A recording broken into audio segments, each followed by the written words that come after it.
So, what are the disadvantages of Medicaid in Arizona? Yeah, there are some. You need to know what these are before you pull the trigger and do something that you later regret. There's really three big disadvantages that probably could be broken down, but I think the three disadvantages are: first, you have to qualify, and that might be tricky. It might take some work, it might take some effort, it might take some rearranging of the finances, it might take a new trust, it might take a special kind of annuity, it might take gifting plans, it might take tax planning analysis. It might take a lot of work to financially qualify. And so you got to decide if that's worth it or not. And generally, a good planner can help you weigh the cost benefit of doing all the financial planning that's necessary to be qualified so that you get all the benefits. It's kind of just a math equation, right? We're going to invest, it's going to cost this much to do the planning and get everything so we do qualify, and we're going to get this much from Medicaid and financial benefits. Okay, there's a math equation there where it can make total sense. Generally speaking, the clients that we deal with, they're getting at least a 10x return on what it costs to do the financial planning. Not many places you can get a 10x return on an investment. So that's the first thing, is it takes some financial planning. The second downside is that it restricts you to where you can go live, right? If you need nursing home care, you can only go to the places that accept Medicaid as a benefit.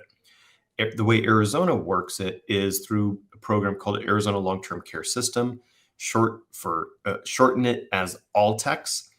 And what that means is the facility, the memory care center, the group home, the company you're working with must be a contracted provider for the ALTEX insurance plan. That's how they administer it, sort of through an insurance policy. So they got to be contracted with them. And then you're limited to those providers, just like any health insurance, right? You can only go to the providers that they contract with. Okay. But it's not everybody. So you need to make sure that the places you're looking at accept ALTEX or Medicaid as a payer. The last, I think, the last downside, I think, isn't that big of a downside, but it's something you just need to be aware of, is that if you don't do the right kind of financial planning up front, then when you pass away, Arizona has something called estate recovery, which means when you die, Altex can file a lien to try to get back what they paid for benefits from your estate. Now, there's some nuances there.